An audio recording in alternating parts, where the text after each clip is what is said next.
Highway 101. Let's take it from downtown LA all the way up through the valley, baby, where Tom Petty wrote song after song. I'm James Lowe, aka Coach Ballgame.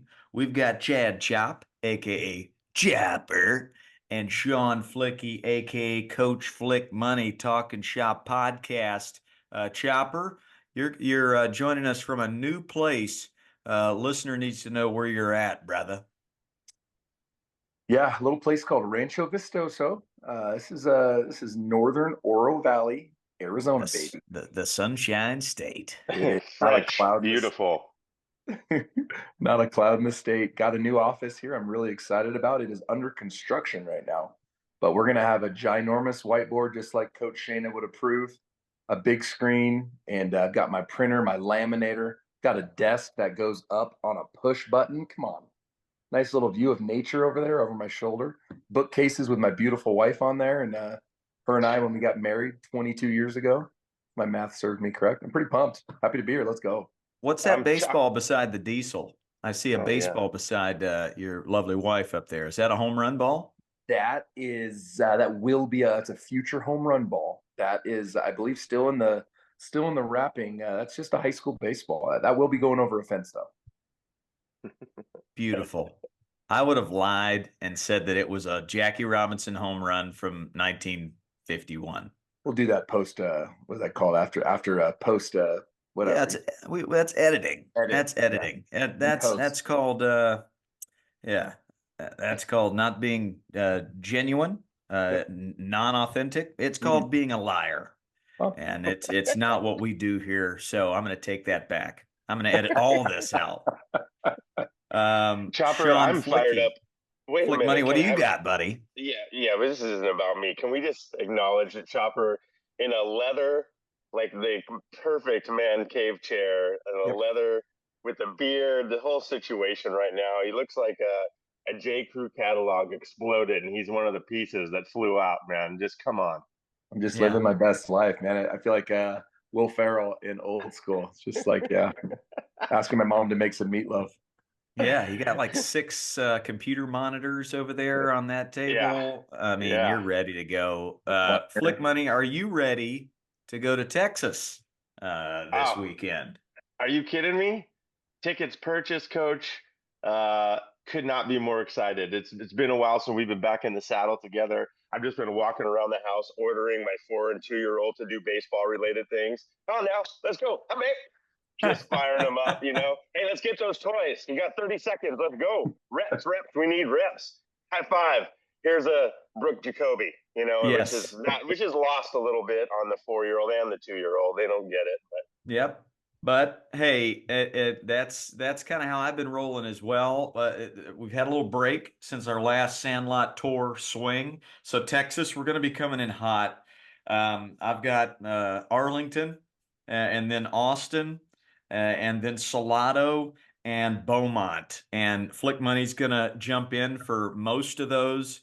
And yeah, we're going to be rolling in really steamy because we just haven't been on the field together in quite a while. So some of these are sold out, but there are spots available in other parts. So jump in there. It's a traveling coaches clinic is what it is. We are teaching parents how to coach kids. You also get to watch us coach these kids for 3 hours. So it's the last swing on the 2024 tour, and man, oh man, fired up. We will miss Chad Chop, but he's going to be painting that office and molding minds in the Sunshine State of Arizona. So we'll just give you attaboys.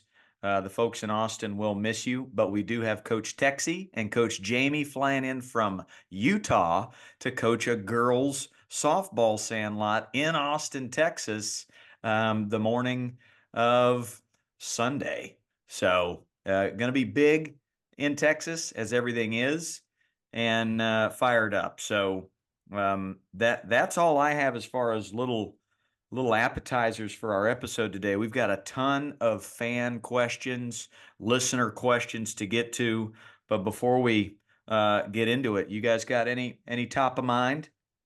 I want to encourage coaches. I had a cool weekend where my 11-year-old group, we threw them into a 12U tournament, and they played. I was telling Ball Game about this before you jumped on Flick Money. The best baseball I've ever seen a young group play. I mean, clean. We played 6 clean innings in about an hour and 5 minutes against an amazing team that just hit rockets left and right, and we just made play after play, and was blown away at the level of baseball that was played. Fast forward the next day, and we had a tough day. One of those days where every ball you hit is an atom ball, and we made about probably four. I kept track, so about 14 mental mistakes that we know better. And so post game, the message was, "Hey boys, I am so blown away. I'm still kind of on a cloud nine from Saturday, and so we'll address the stuff we did today. And it is what it is, a minor bump in the road. But do not forget how high of a level of baseball we're playing, and this other stuff we'll clean it up." And I'm just so proud of them.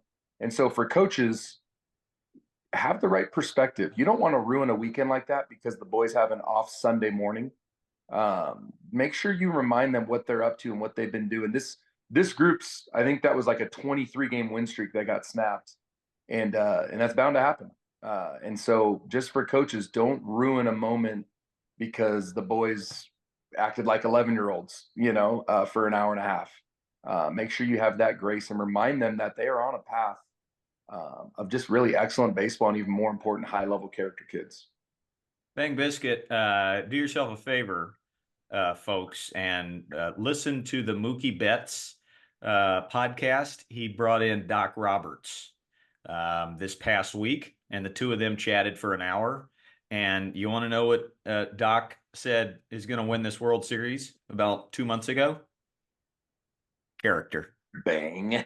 Character is going to win this World Series. Not our talent, not our injuries, not our speed, not Shohei. It's going to be character.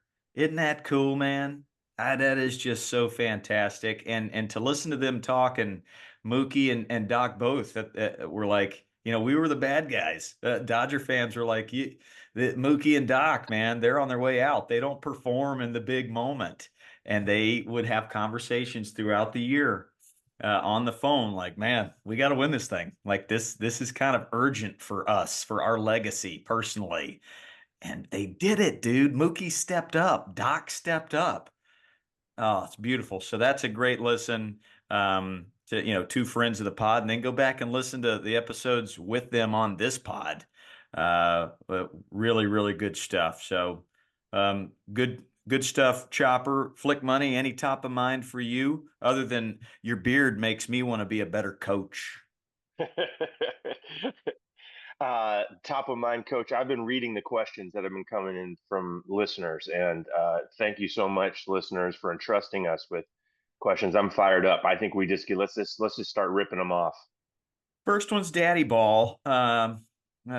Coach, I don't know where else to ask this, so I'm going to the podcast, Talking Shop with you three. My son is 8, plays on a travel team. They always stick him in left field, don't really give him a chance at any other position. All the coaches' kids play the infield and pitch. Do I say something to the coaches?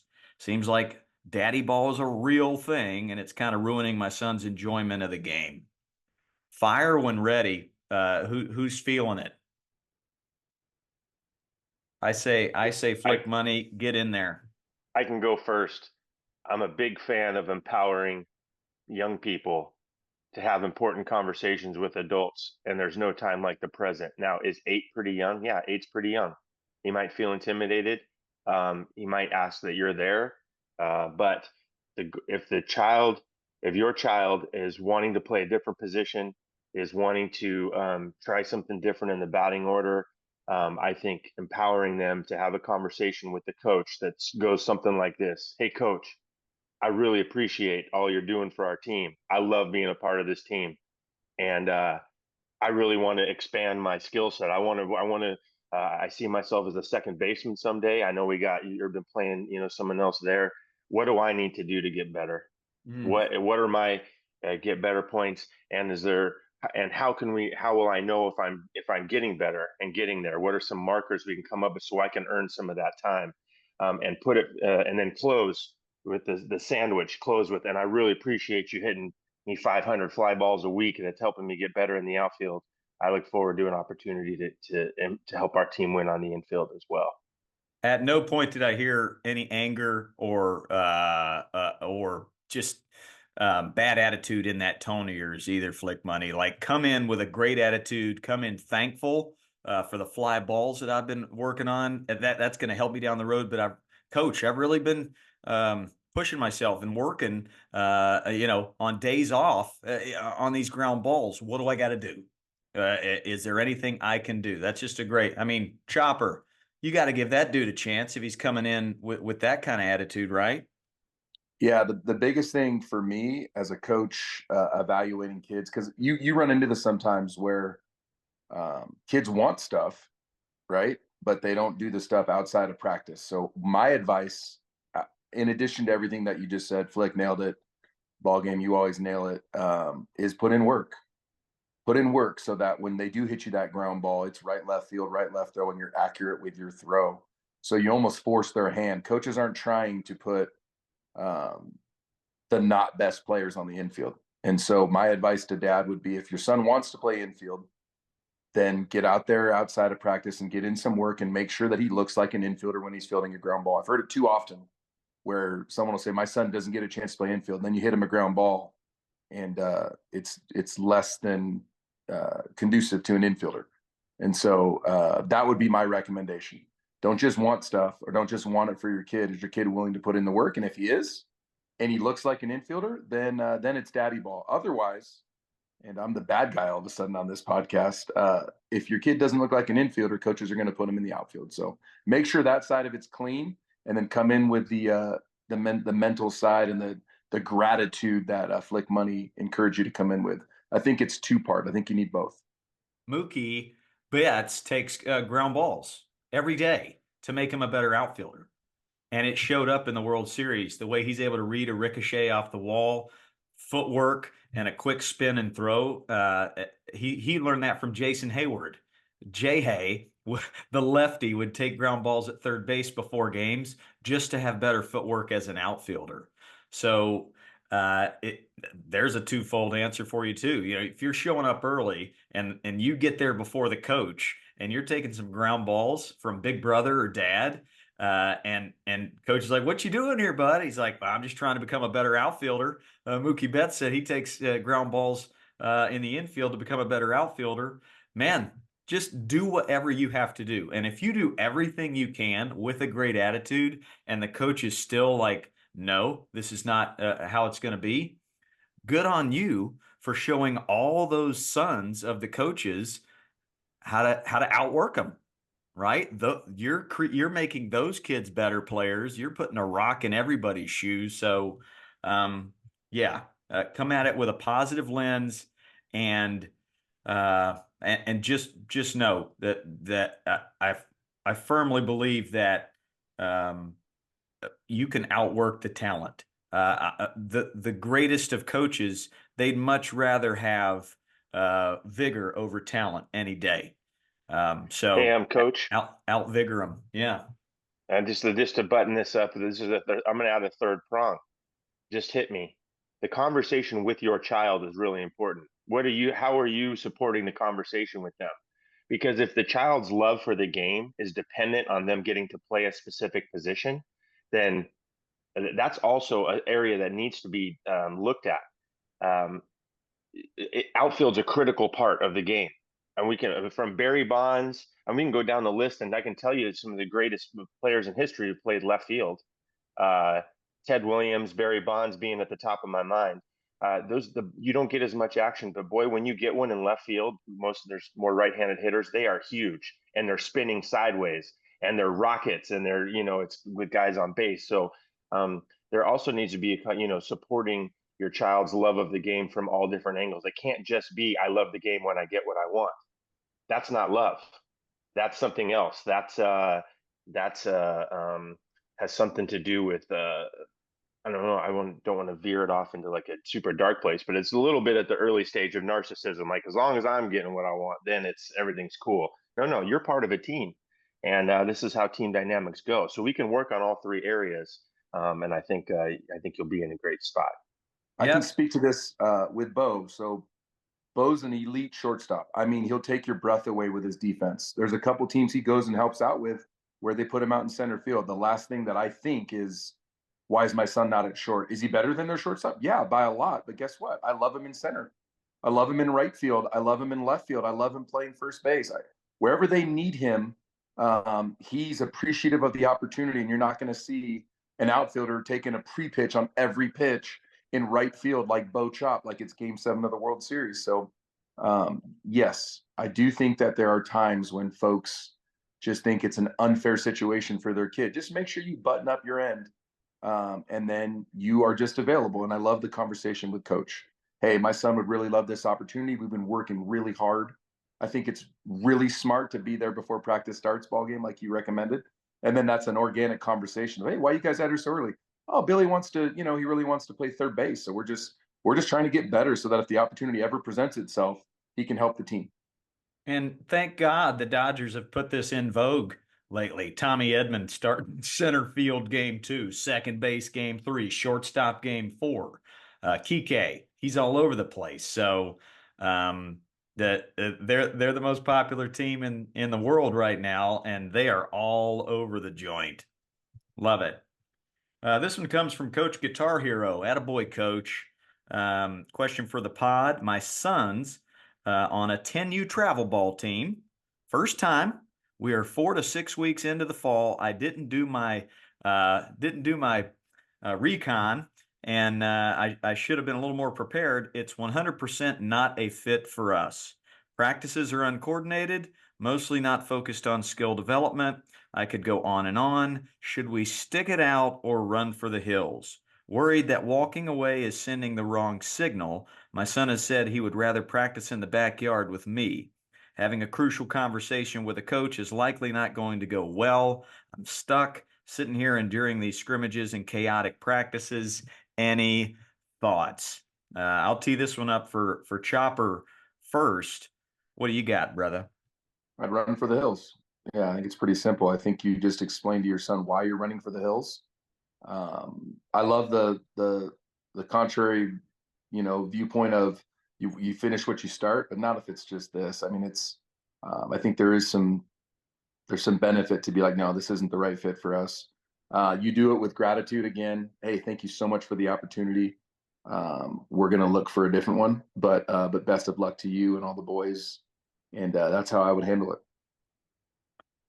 Yeah, I'm of the same mindset where, gosh, I definitely don't want to show my kids that quitting is okay. Um, but we've talked about this in the past where there are certain instances where if your kid is losing the love of the game, whether that be from a toxic coach who's overbearing, and it's win at all cost, or the opposite side, which seems like this is a bit chaotic, not organized. Um, yeah, that's a toughie right there. But ultimately, you don't want to lose. You don't want your kid to lose the love of the game. But you do want them to learn life lessons of how to deal with things in a way that has dignity and integrity. So, um, hey, it's a learning experience too. Do your research before you sign on to a team. You have to watch the coach run a practice. You got to watch the coach lead a game, and then okay, they're in it for the right reasons. Um, I'm on board. Flick Money, what do you got for this one? I'm going to go Chad Chop. I'm going to come at the other angle just for the sake of conversation, because what's embedded in all these is we make some assumptions when the question comes through, right? In the first question, I made the assumption maybe that the kid actually is a skilled infielder and therefore it is ready for the conversation with the coach. And Chop's like, not so fast, my friend. He pulls the old Lee Corso, right? Not so fast, my friend.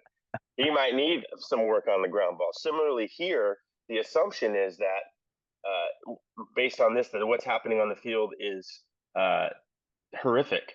And it sounds like even if it's poorly organized scrimmages, if their practices are scrimmages, that's baseball, man. I can tell you who else runs poorly organized scrimmages, and that's every Latin American kid under the age of 12. So I don't want to make the assumption that this is necessarily toxic. So if it's harmful, let's make a delineation point. Harmful versus wish it were different. Wish it were different, maybe we stick it out because there are lessons in not getting it the way that we want it. But if it's damaging in any way, shape, or form, and that's really a conversation for your family to have. We can't see what's going on there. So Next level thinking. I really like that answer. It harmful versus can it be made better? In which case, there's a life lesson here of you bringing your organization and your hustle and your leadership skills, young man, to this practice could make it better. It could make the whole team better. So I love it. We're kind of coming from different angles. Chopper, any rebuttal on your end from that? No, I completely agree with that. You learn to get comfortable being uncomfortable. So yeah, this could be an opportunity for this young man and this family to grow. So yeah, I completely agree with that. Flick money for the win. Bang. All right. Question three brought to you by our loyal folks at Warstick. You got Flick Money rocking the hat. We'll be in their neck of the woods this coming week in the Dallas area. They make the gloves, the bats. They make a lot more than that too. We love them. Kinsler's been on the pod. Ben Jenkins, owner, has been on the pod. We'll try and get Jack White on the pod as well, as Coach Flick Money has one of his most um, special moments of all time was at a Jack White concert. Where was that concert, Coach? Coach, Red Rocks Amphitheater in Colorado, Bang. just outside of Boulder, Colorado. It was a lightning storm. Okay. I was like, this show's getting canceled. Pouring rain, lightning crack coming in. It's an outdoor amphitheater. There's water. The stage is getting soaked. After the first song, I mean, the lightning's on us. And I'm like, Jack White's about to announce that they have to cancel the show. He takes off his shoes and socks, stands in a giant puddle of water, leans in the mic and says, "We're all in it together now." And then just rips the first chord of the next song and plays for 3 hours. It was the most epic, badass rock and roll thing I've ever seen in my life. I mean, it doesn't get better than that. Go ahead and lock it in. That's the clip I'll be putting on social media there because that's just next level stuff. Attaboy. Attaboy. So there's Warstick. We love you. We'll see you soon. Hey, Coach, I'm reaching out for some advice on how to teach a kid who has got so much potential, natural talent, but her fear, and this is a young lady, her fear of messing up or making a mistake has taken over her mindset. The kid I'm referring to is my daughter. She has just started playing her first year in 10U softball. I'm right there with you with my Avery Jean. And just need some advice on how do we get her talent to match up with her self confidence. So, great question coming out of the state of Texas there. Flick Money, you want to lead this one off? Nothing builds confidence like actually putting in the work and developing the skills. So while you can see potential, she maybe more accurately than you can see, actually, I'm not as good at this as I want to be yet, and this is hard. And maybe she's used to things coming a little more easily for her.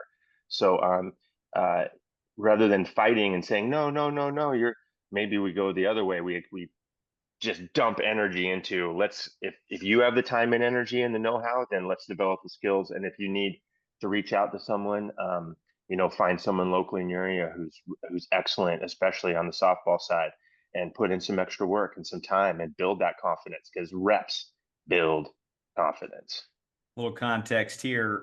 This is our first year of 10U, and most of the girls, if not all the girls on the team, have played a year or two already. So they already know all the team cheers, and there's just a little more experience there. So she feels a bit fish out of water. So I would agree. If you can line up a once a week lesson with somebody in your area just to get those skills built up, and man, the opportunity to overcome fear and build those tools for the tool pouch down the road, this is a great time to do it, man. So this is not weakness. This is not a bummer situation, this is an opportunity to learn some tools, and she might not get over this thing overnight. Probably won't get over it next week. Might take a few weeks, but also I love the aspect of her being brave and then seeing if the culture of the team can bring her in, and the rest of the girls can say, yeah, we've played a few years here, but our coach is creating this culture of the Benny the Jets,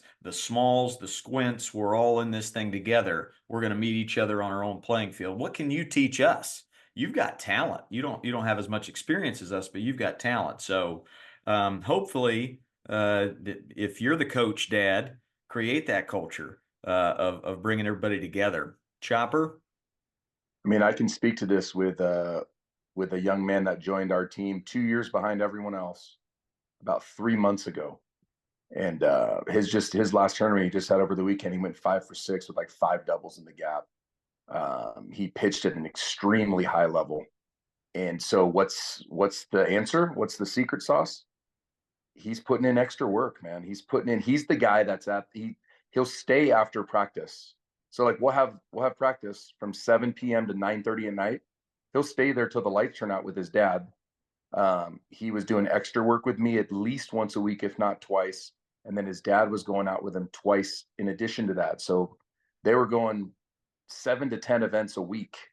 And oh my gosh, I mean, he's going to be in the middle of my lineup. He went from like, hey, we'll give it a look, and like great kid, great family, to like now he's going to be in that 5, 6, 7 of a lineup full of kids that have been at it for 2 years that are very good. So yes, Flick Money, once again, that's right. You put in the work. Confidence is built through reps. And so if she's hungry for it, and you don't push it, but if she's hungry for it, you encourage her. And as the dad or the mom, you make yourself available to go out there and take a bucket of balls and get the work in. And that is how you overcome it. But I've also seen the flip side where you've got these incredibly talented kids that are scared. And so that's something that outside of putting in work, I don't have the answer for it. But yeah, I would highly recommend putting in work.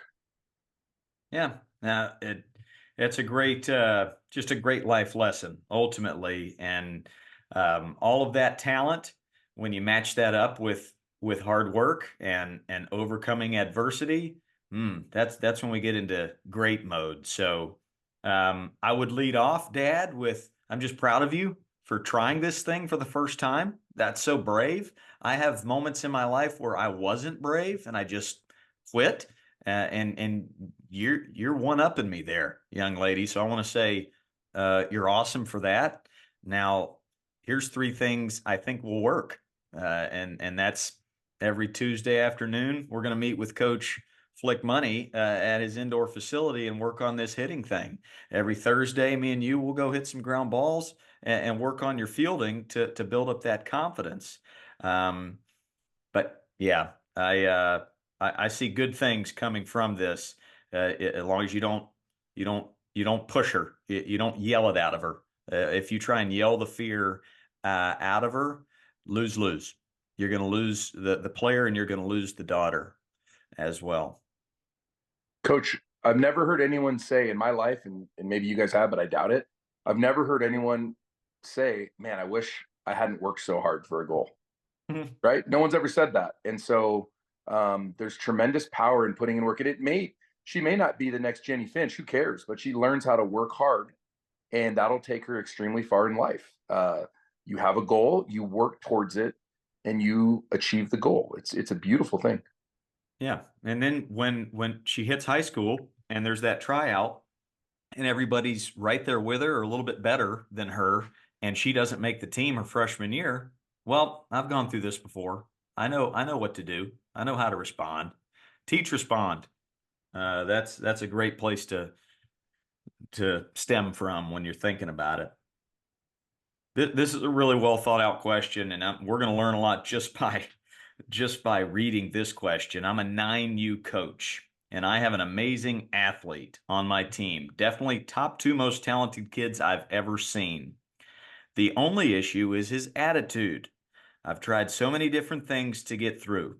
I want to stay positive, but the disrespect toward his parents teammates, and coaches has not slowed down. You got any help for me? These are things we've tried already.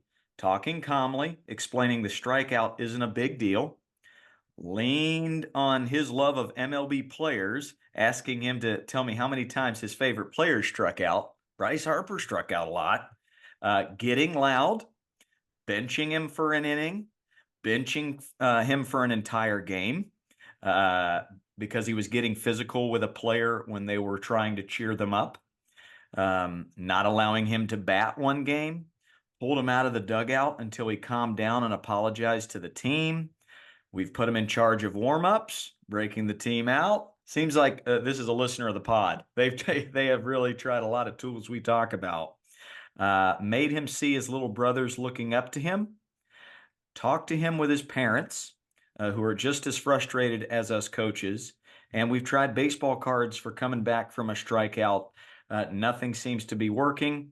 We made sure he knows that we love him and we'll help him work through this. Such a great kid outside of baseball. It's not just games that he gets this way. It's any kind of failure with baseball, practice or game. So that's a lot we just consumed right there.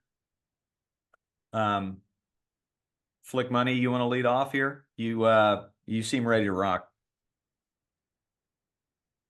Yes.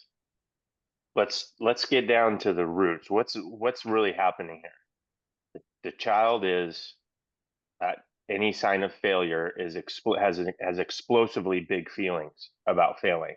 Okay. This typically comes from, and we talk sometimes about environment, like it could be from difficult parents. Sometimes it comes from totally from within. You can have loving, gentle, kind parents, and this personality type exists.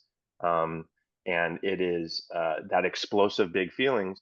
Um, the internal conversation is, I suck.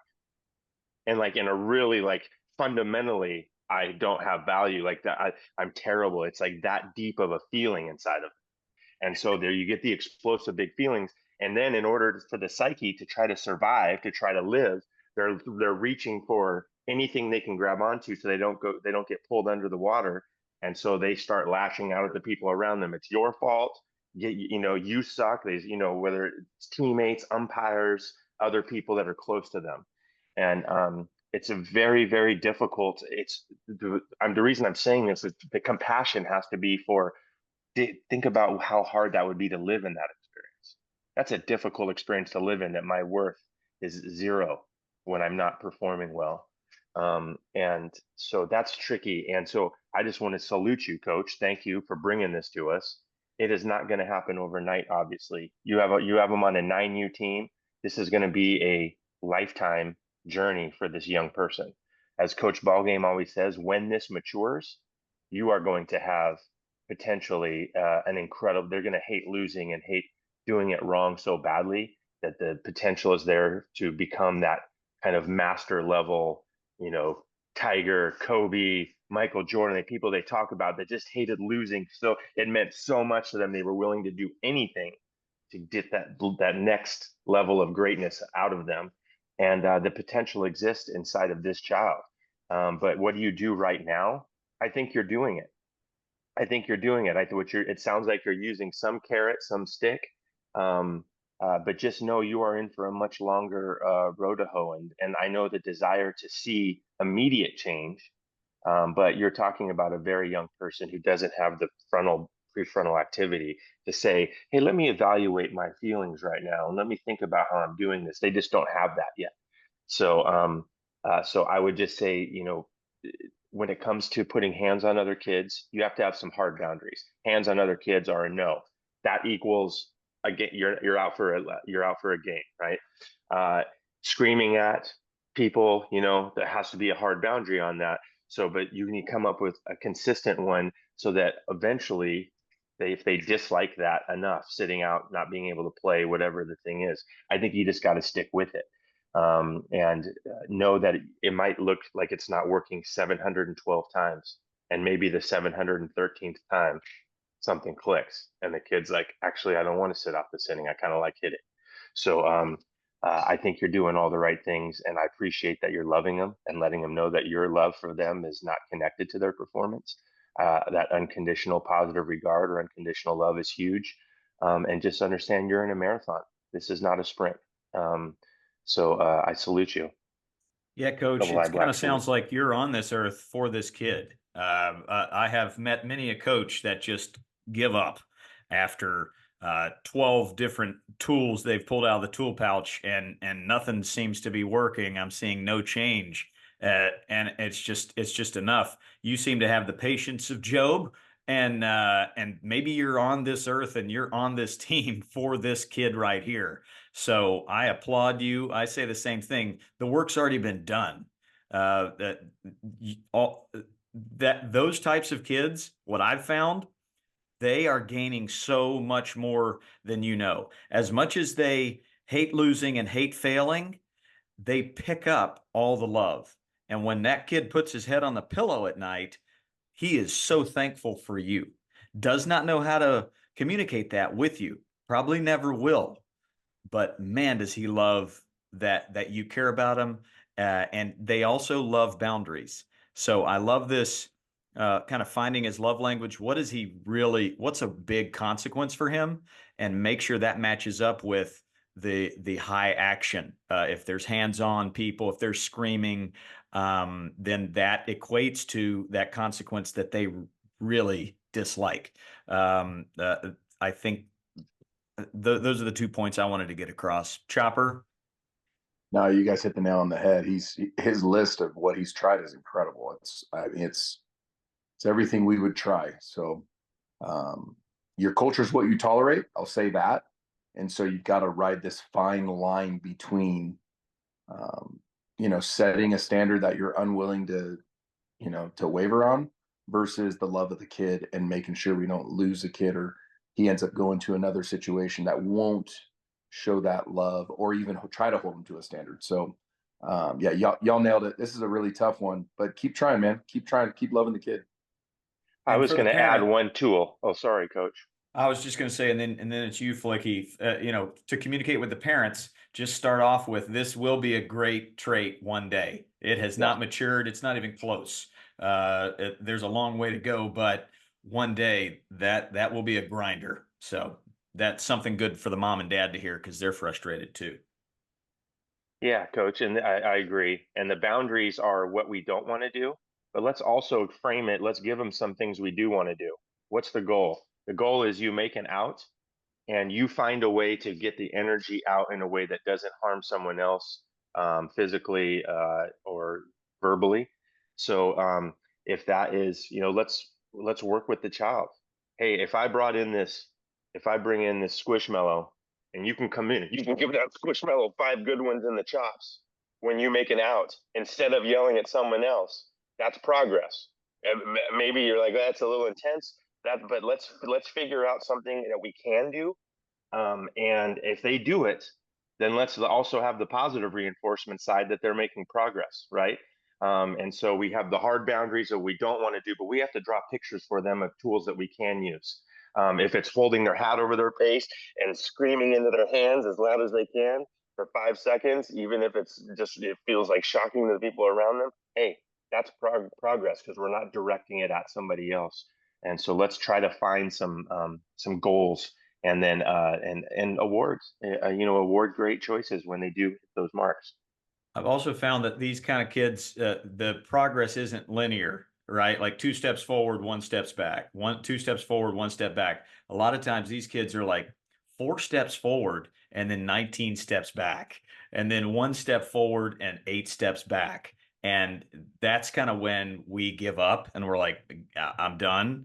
But I just want to applaud you again, Coach. Just the thoughtful question and all the things you've been working on. That kid is putting his head on the pillow and he's going, I got a coach that cares about me. Um, that can't that don't he's not going to be able to be self-aware enough, look in the mirror, and then communicate that thank you to you. But it's happening. Oh man, coach, I coach a 8U girls softball team. Got a kid who is a great hitter, knows the strike zone. Um, gets to coach pitch, which happens once the kid pitcher issues a walk. Last 2 weeks, she's a mile ahead of the ball and striking out. On plane, great looking swing, just out front and off on the timing. Any tips? Well, I can speak to this from experience. I think I'm 9 years old, and I'm, just one of the best hitters in the county, always hitting home runs, doubles, triples, all that good stuff. There was a little league game where I went 0 for 3 with 3 strikeouts, and my dad afterwards was like, what just happened? He couldn't same thing. Swing was on plane, but just missing the ball. He takes me out to batting practice the next day, and I'm like missing everything. And we get to thinking, and we're like, oh, you know what happened 2 days ago? My neighbor came over, Keith, who's 10 years older than me, and he is winging balls at like 84 miles an hour with tennis balls, and I finally timed it up. So I didn't put two and two together. I am this, 9-year-old kid who felt so good about timing up something super fast, but I didn't have that tool in the tool pouch to go, oh, I got to turn this volume down when it comes to facing an 8-year-old or a 9-year-old or coach pitch. We figured it out. And luckily, we had somebody who'd played pro ball in our town that was like, yeah, dude, all you got to do is just hit a bucket of balls and try and hit everything to the opposite foul line. And if that's not working, go even further. Go into the opposite field dugout. See if you can try and hit a ball into that dugout. And at some point, my brain went, bingo, I've got to let this ball get much, much deeper and allow it to travel. And I actually, ultimately, when I got to the other side of it, I was a much better hitter. I was very dead pull early on. But then once neighbor Keith came over and he was chucking it, that gave me an opportunity to learn this new tool of gap to gap, hitting it to the opposite way. So I don't know if that's exactly what happened, but that's my remedy is try and have them maybe take 10 pitches where they're standing there, but they don't swing. They just watch the ball go past them all the way to the catcher's mitt or even to the backstop. If there's no catcher, just watch the ball, watch it travel. And then just try to start hitting balls to right. I mean, pros do that to this day. I went and watched the Dodgers work out, and the first couple of rounds of BP, I mean, Mookie's going down the right field line. He's hitting ground balls towards second base, like just trying to get his timing right. So, Chopper, this is right in your wheelhouse. What do you got for this gal that's just way ahead of it? Yeah, it's funny. You just reminded me of back in 2016. The Giants are like, hey, we're going to do an all staff Olympics. And so the strength and conditioning coach who played college baseball, he challenged me to a home run derby. So I'm like, oh, yeah, let's go. And so we're doing like a practice round. And the day before the event, and I just hit like everything middle away, in the left center gap as a left-handed hitter, just going oppo. And the coach that was throwing, he's like, are you going to start pulling? I'm like, yeah, in a little bit, but I haven't swung a bat since, 2000. It's been 10 years since I've taken BP. So let me just get it calibrated. And oppo, doubles in the gap. Felt great. I'm like, okay, I'm ready. And I started pulling some homers. And then the next day, I hit 3 home runs in 3 swings, and they called it. That was that. And so, yes, that is the answer to get your timing right. I'll do it in game with kids if they're way out in front. I'll just say, hey, hit it into the other dugout. And they'll still probably pull the ball, but they'll pull it with authority because they're letting the ball travel. But yeah, humble brag about being the home run derby champion. So bang, you're welcome. And is there science behind it? Have you talked to Batesy about this, where um, just that opposite field gap, really honing in on that? Freddie Freeman's a big advocate, setting up a tee deep in the zone and going oppo off the tee. Is there why does it lock people in so much? I just think that you have the confidence to let the ball travel. And so that's just how I've always hit. Even at a young age, I was the guy that would hit the ball the other way. And so I guess maybe I'm fortunate. That's always been my mindset, and never really, like you were saying, pull it like you were Ryan Reynolds, Deadpool. And When you were hitting all those homers when I was young, I didn't hit for power. I was just a line drive in the other gap. And so that was like kind of where I felt comfortable. I think I was fortunate in that because then as I got older and stronger, I still lived gap to gap. I never really chased, which will allow you to cover more pitches as you get to a higher level of baseball. Yeah, but Chopper, that's the gift of left-handed hitters. We're natural opposite gap guys You're as little right. kids. You put 10 8-year-old left-handed hitters on the field, I guarantee you at least 8 of them are going to start hit just naturally launching balls to left center. Yeah.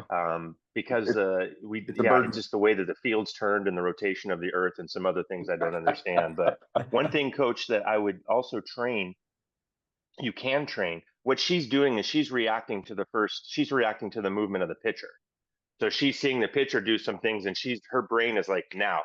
And so what we have to do is separate the time from reading what's happened to the pitcher to reacting to what's happened. That's what's happened from the pitcher. So what you're talking about is exactly right. Let it travel. But if a child doesn't understand that, if they can't, they're like, yeah, I hear what you're saying, but I don't understand how to get my body to do that. Um, a couple things. One is you can throw BP and mix in ephus pitches. If you're throwing beeps with them, just every once in a while, every third, fourth pitch, just mix in an ephus, like a nice slow lobber that they actually have to track all the way, so that they start to build that possibility of a slower velocity. The other thing is I used to use a visual tool, which was I would just put a ball right in front of home plate on the ground. And I would say, you're not starting your swing until the ball reaches this point.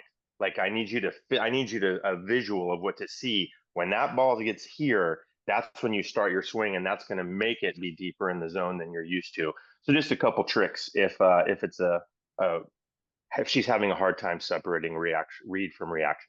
Yep, and I've seen this a lot, and I've noticed that the first couple tries with different drills, it looks very mechanical, and the kid's brain, and that expect that the kid's brain is just kind of trying to compartmentalize okay, so I got to wait till the ball gets here, and it kind of looks robotic. It's going to take some time to smooth out. One last drill I used to do is I'd get behind the hitter, and I would flip the ball from behind, and I'd say, okay, you're going to let this ball travel. It's going to come towards you, it's going to get to your belly button, and it's going to go past you. And when it gets past your belly button, try and hit that ball to the opposite field. Another just little trick of the trade, if you've got a kid pulling their front shoulder, their front side, that behind flip really can help that bat path stay towards the middle part of the field. I got one more, guys, and then we're gonna hit the road. We've mowed through a lot of these. We've got a kid unintentionally at the age of 9 throwing breaking balls. Should I get with his coach and try to correct this, or let it be at this stage of the game? It's his first year of kid pitch, and with his coach trying to get him to come over the top more instead of side arming, which he tends to do. He tends to sidearm, so we're trying to get to a healthier place of over the top for this 9-year-old pitcher. He kind of meets in the middle, and he throws this unintentional side spinner curveball. Any advice for that? Well, you asked for a video. I do have some YouTube playlists on my YouTube channel. One is the Coach Ball Game Skills, and there's definitely some tips there. So dial in the skills playlist on my YouTube. But Chopper, what do you got for this curveball coming out of this 9-year-old's hand? I'm not as afraid of curveballs as a lot of people, as long as they're not manipulating it with their wrists. So I would take a slow motion video of it, and I would just see what their arm's actually doing. If he's throwing it like Trevor Bauer talks about, just karate chopping, then with none of this, then it is putting no stress on his elbow. And you can feel that if you just do a karate chop, you don't feel any strain on your elbow. But if you start twisting your wrist, you feel that in that ulnar nerve. I was a kid who threw curveballs at the age of 7, but I was taught the right way. Like you're casting a fishing rod or pulling down a lampshade. And if you do that, it causes no stress to the arm. So I would video it, slow motion it. And if he is manipulating his wrist in any way, then that's a red flag. If he's not, then he's going to be a modern day Josh Cole mentor and throw all off speed. So good luck. He might pitch in the big league someday.